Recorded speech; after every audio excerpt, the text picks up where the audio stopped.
Well, as we greet 2022, we figured we'd sit down with Pastor Doug here at Rust City Church. Happy New Year, Happy Pastor. New Year to you too. How are you doing? We're good. We're good. We have really, on our team level, really enjoyed getting to know you and your staff and some of the unbelievably remarkable things that you guys do that all stem from here. So on a personal note and a team note, so great. And the past 6 months have been tremendous for us to be able to walk with you guys, learn more. And that's why I want to start off this 2022 with exactly how you start your year. Yeah. And how your mindset is when it comes to not just your faith, but your family, your lifestyle, all of those things, because I think it's really easy the way that you break it down for people. Well, It's thanks. true. Part of my life journey is to help people, right? That's what Yeah. pastors do. We want to help people figure out their faith, but even more than that, we want to help people take steps forward in life. You know, it's great to go to church and we celebrate that, but more than that, it's really walking through your personal journey of figuring out who you are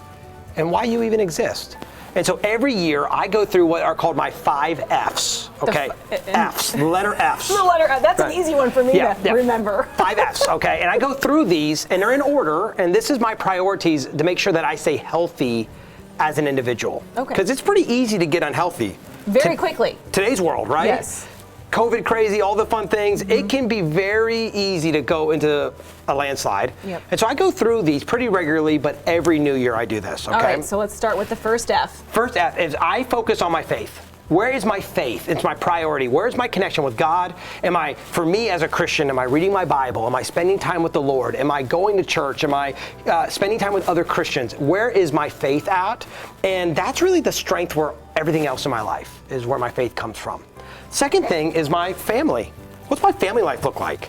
My wife healthy? Are my kids? Are my parents?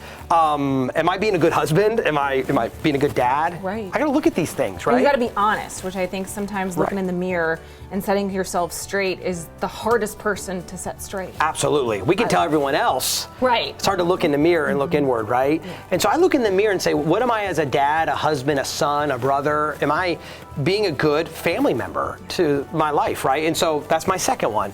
Then I move on, and this is a fun one for people, my finances. We live in a world today that says, spend now, think about it later. But in reality, that's not usually pretty healthy. And most people get into, not needed consumer debts, find themselves impulse buying. And I personally believe that if I have healthy finances, right, that I'm living on a budget, I'm not too deep in credit debt, and I'm a generous person with my money, that it makes me healthier as a human being. So many people want to be generous, but so often we don't have enough saved or put away to be generous. Right. And then we kind of lose out on some cool things that can happen in our life. My dad is a firm believer in that, and it took me a long time to figure out that, what you give away, even when it hurts, you're going to get back tenfold. Absolutely. And now that I'm almost 40, right, I can say that he was right. And to hear you say it, it just echoes that I shouldn't have waited so long to realize that was important. Well, the Bible, which is a novel, you can find answers in the Bible if you look for them, right? It says this, and people know this statement, but they often don't know it comes from the Bible. It's better to give than to receive. Yeah. Right? And they've proven that through so many studies, so many different things. And I'll tell you, even with my own little kids, I got littles running around. Me too, yeah. We take them with the money they earn on their allowance and they get to go buy stuff for us, right? Like I take them to go buy stuff for their mom, and my wife takes them to buy stuff for me. They want to give us their presents before they even open up their own. They want to give us the presents they got us more than they want to get their own presents, because that's real, that's in us, that's ingrained. And so when you have your finances healthy, you can be more generous. You can have that moment. Absolutely. All right, the next step. Number 4 is, what does your future look like? So we have faith, family, finance, future. Which most people are so bogged down in the moment that even thinking about that is hard. And I even challenge this. People who their future is, I just got to put in the next X amount of days of work and then I can retire. I'm going to tell you, the real future is in fulfillment. Not in retirement, but hey, what fulfills my life is the future that I should be pursuing. We've all worked jobs that we didn't like. Right. The reality is, what we're really looking for is fulfillment and feeling like, man, this is what I was put on this earth to do.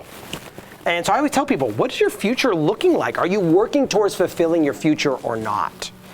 right? I'm just thinking about what our personal team has been through and how unbelievably true that is and how difficult it is to get there.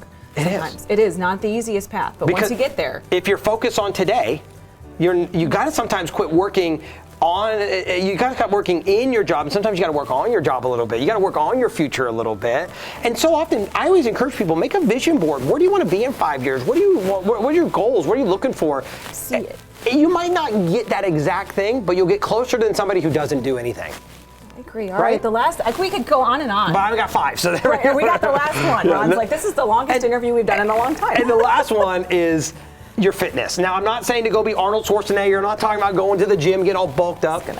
I'm saying that we have to make healthy choices with our body, because when we get older, we're going to need our bodies. Yeah. And we need to be healthy in our physical, what we eat, what we put in our temple, how we treat it, what we do with it. And so when you look at all 5 of those, I measure them every year. I see where I'm maybe deficient, and I work on growing in that area.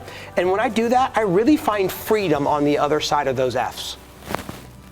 Pastor Doug, you're so good. You're a good dude. You're a good friend. You're awesome. Great mind, and we're just lucky to have you. Happy New Year. Happy New Year. We'll continue this conversation soon. Okay. Safe travels. He's got lots of places to go and lots of people to see. So thank you always for the time. I'll see you soon.